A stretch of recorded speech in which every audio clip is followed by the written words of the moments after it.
ডিনারে হোক বা লাঞ্চে নাহলে ব্রেকফাস্টেও রুটি পরোটা নান যে কোনোর সঙ্গে এইভাবে একবার এগ চিল্লি বাড়িতে বানিয়ে দেখতে পারেন। মাত্র কয়েক মিনিটের মধ্যে রেডি হয়ে যায়, খেতেও ভীষণ ভালো হয়। ছোট বড় যে কেউ খুবই পছন্দ করবে। আর বাড়িতে বানালে কমেন্ট বক্সে জানাতে একেবারেই ভুলবেন না খেয়ে কেমন লাগলো। প্রথমে একটা বোল নিয়েছিলাম, তার মধ্যে আমি 6টা ডিম নিয়েছি। ডিমের পরিমাণটা কম বেশি করতে পারেন। এবার আমি এর মধ্যে অল্প করে একটু লবণ দিয়ে খুব ভালো করে মিশিয়ে নিতে হবে, মানে ডিমগুলোকে খুব ভালো করে ফেটিয়ে নিতে হবে। খুব ভালো করে লবণটা মিশিয়ে নিয়েছিলাম আর 2 মিনিটের মতন ডিমগুলোকে খুব ভালো করে ফেটিয়ে নিয়েছিলাম। এবার এক সাইডে রেখে দিতে হবে। আর একটা কড়াইকে গ্যাসের ওভেনের উপরে বসিয়ে দিতে হবে। কড়াইয়ের মধ্যে কিছুটা পরিমাণ সাদা তেল দিতে হবে, 1 চামচের মতন। এবার তেলটাকে কড়াইয়ের চারিদিকে খুব ভালো করে ছড়িয়ে নিতে হবে আর তেলটা গরম করতে হবে। গরম হওয়ার জন্য 1 মিনিট এইভাবেই রেখে দিতে হবে। গরম করে নেওয়ার পরেই কিন্তু ডিমের মিশ্রণটা দিতে হবে। খুব কম সময়ের মধ্যে রেডি হয়ে যায় আর খুব কম উপকরণ দিয়ে বানানো যায়। ছোট বড় সবাই খুবই পছন্দ করবে, বাড়িতে বানিয়ে দেখতে পারেন। তেল খুব ভালো করে গরম করে নিয়েছিলাম। এখন ফেটানো সমস্ত ডিমের মিশ্রণটা আমি কড়াইয়ের মধ্যে দিয়ে দিলাম। ফ্লেমটা এখন মিডিয়ামে করে দিতে হবে। আর ডিমের মিশ্রণটাকে এইভাবে হালকা করে নাড়াচাড়া করে একেবারে ভুজিয়াটা রেডি করতে হবে। আর ভুজিয়াগুলোকে একটু বড় বড় টুকরো রেডি করতে হবে। একটু বড় বড় সাইজের টুকরো করে স্ক্রাম্বল এগটা রেডি করতে হবে। আর ফ্লেমটা মিডিয়ামে রাখতে হবে। খুব বেশি লাল লাল করে ডিমটা ভাজা যাবে না, একেবারে হালকা করে ভেজে নিতে হবে যাতে কাঁচা ভাবটা চলে যায়। আর বেশ একটু বড় বড় টুকরো করে ভেজে নিতে হবে, খেতে ভীষণ ভালো হয়। আপনারা দেখুন মিশ্রণটা প্রায় কিন্তু এইভাবে শুকনো হয়ে আসছে। এইভাবে এখন একটু বড় বড় সাইজের টুকরো করে কেটে নেব। তারপরে আরও 1-2 মিনিট এইভাবে একটু নাড়াচাড়া করে নিলে ডিমের ভুজিয়াগুলো রেডি হয়ে যাবে। খুব বেশি কিন্তু শক্ত করে ডিমটা ভাজা যাবে না, ডিমগুলো যেন একেবারেই নরম থাকে, তাহলে কিন্তু এগ চিল্লিটা খেতে অনেক বেশি ভালো লাগবে। প্রায় 2 মিনিটের মতো নাড়াচাড়া করে নিয়েছিলাম। ডিমের ভুজিয়া একেবারেই রেডি। এবার ফ্লেমটাকে একেবারে লোতে করে দিতে হবে আর ডিমের ভুজিয়াগুলোকে একটা প্লেটের মধ্যে নামিয়ে এক সাইডে রেখে দিতে হবে। রুটি পরোটা ভাত ফ্রাইড রাইস যে কোনোর সঙ্গে খেতে ভীষণ ভালো লাগে। আর যারা ছোটরা যে ডিম খেতে পছন্দ করে না তাদেরকেও এইভাবে একবার বানিয়ে দেখতে পারেন, খুব সহজেই খেয়ে নেবে। আর বানানোর জন্য খুব বেশি টাইম বা উপকরণের প্রয়োজন পড়বে না, বাড়িতে থাকা মাত্র কয়েকটি উপকরণ দিয়েই বানিয়ে নিতে পারবেন।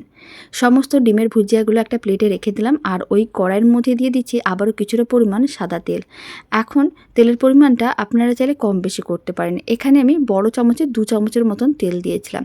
7-8টার মতন রসুন কোয়াকে একটু ছোটো ছোটো টুকরো করে কেটে রেখেছিলাম, সেই সমস্ত রসুন কোয়াগুলোকে দিয়ে হালকা নাড়াচাড়া করে ভেজে নিতে হবে। রসুন কোয়াগুলো যেন হালকা লাল হয়ে ভাজা হয়, এতে খুব সুন্দর একটা ফ্লেভার আসবে আর খেতেও ভালো লাগবে। আপনারা চাইলে রসুন বাটাও দিতে পারেন, কোনো অসুবিধা নেই। এখন রসুন কোয়াগুলো যখন হালকা করে একটু ভাজা হয়ে আসবে এর মধ্যে দিয়ে দিতে হবে কেটে রাখা ক্যাপসিকাম আর দিয়ে দিতে হবে কেটে রাখা পেঁয়াজের টুকরো। একটু চৌকো সাইজের এরকম করে পেঁয়াজ আর ক্যাপসিকামগুলোকে কেটে রেখেছিলাম, এতে দেখতেও ভালো লাগে। এখন পেঁয়াজ আর ক্যাপসিকামগুলোকে হালকা নাড়াচাড়া করে ভেজে নিতে হবে প্রায় 2 মিনিটের মতন। ফ্লেমটা মিডিয়াম টু হাই করে দিয়েছি, কারণ যে কোনো চিলি টাইপের রেসিপিগুলো বানালে ফ্লেমটা হাইতে রেখে বানালে খেতে অনেক বেশি ভালো লাগে। আর এইভাবে পেঁয়াজ আর ক্যাপসিকামগুলো ভাজলে ক্রাঞ্চি ভাবটাও থাকবে, দেখতে যেমন ভালো লাগবে খেতেও ভালো লাগবে। প্রায় 2 মিনিটের মতন নাড়াচাড়া করে ভেজে নিয়েছিলাম। আপনারা দেখুন পেঁয়াজ আর ক্যাপসিকামগুলো হালকা লাল হয়ে ভাজা হয়ে গেছে। এখন ফ্লেমটা একেবারেই লোতে করে দিলাম। এখন কয়েকটা জিনিস দিয়ে দিতে হবে। প্রথমে দিয়ে দিলাম স্বাদ অনুযায়ী লবণ, 1/2 চামচের মতন লবণ দিয়ে দিলাম। এবার কালারের জন্য দিয়ে দিচ্ছি অল্প করে একটু লঙ্কার গুঁড়ো, এতে ঝালও হয়ে যাবে আর কালারটাও চলে আসবে। আপনারা চাইলে কুচনো কাঁচা লঙ্কা দিয়েও শুধু করতে পারেন, তবে অল্প একটু লঙ্কার গুঁড়ো দিলে কালারটা খুবই সুন্দর আসে। 2টো টমেটোকে এরকম আমি একটু টুকরো করে কেটে রেখেছিলাম, মানে টমেটোর মাঝখানে যে বীজগুলো থাকে সেগুলো কিন্তু বাদ দিয়ে শুধুমাত্র মোটা অংশটাকে এরকম একটু চৌকো টুকরোই কেটে নিতে হবে। আর আমি কয়েকটা লঙ্কাকে গোটা দিয়েছি, এতে দেখতে ভালো লাগবে। আর একটু মাঝখানটা কেটে দিয়েছি যাতে ঝালটাও চলে আসে আর দেখতেও ভালো লাগে। খুব ভালো করে সমস্ত কিছু একসঙ্গে মিশিয়ে 1 মিনিটের মতন নাড়াচাড়া করে নিতে হবে। 1 মিনিট যখন সমস্ত কিছু ভাজা হয়ে আসবে তখন এর মধ্যে দিয়ে দিতে হবে বড় চামচের 1 চামচের মতন সয়া সস।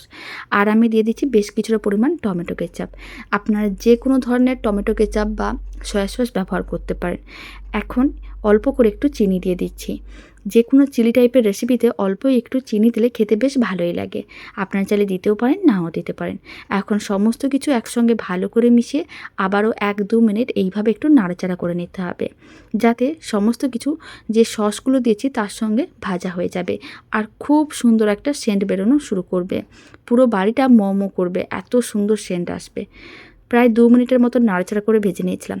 এখন ভেজে রাখা ডিমের ভুজিয়াগুলো কড়াইয়ের মধ্যে দিয়ে দিতে হবে। সমস্ত ডিমের ভুজিয়াগুলো দিয়ে দেবো। আপনারা চাইলে ডিমের পরিমাণটা কম বা বেশি করতে পারেন। এখানে আমি 6টা ডিম নিয়ে বানিয়েছি, আপনারা চাইলে 3টে, 4টে বা 2টো ডিম দিয়েও বানিয়ে দেখতে পারেন। প্রথমে বাড়িতে অল্প একটু ডিম দিয়ে বানিয়ে দেখবেন, ভালো লাগবে নিশ্চয়ই। তারপরে বেশি করে বানিয়ে দেখবেন, পুরো পরিবারই আপনার প্রশংসা করবে।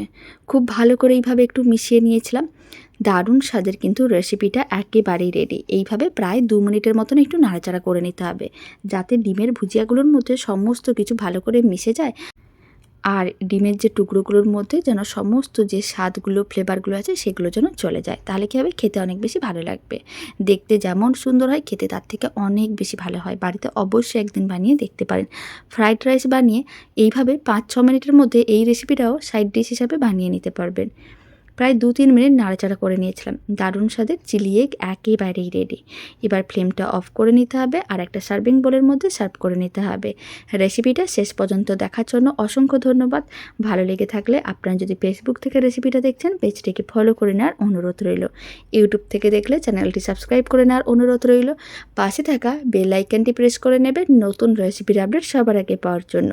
বাড়িতে বানালে কমেন্ট বক্স জানাতে একেবারেই ভুলবেন না খেয়ে কেমন লাগলো। তো চলুন, ভিডিওটা আমি এখানে শেষ করছি। আপনারা সবাই ভালো থাকবেন, সুস্থ থাকবেন। আপনাদের সঙ্গে আবার নতুন রেসিপি নিয়ে দেখা হচ্ছে।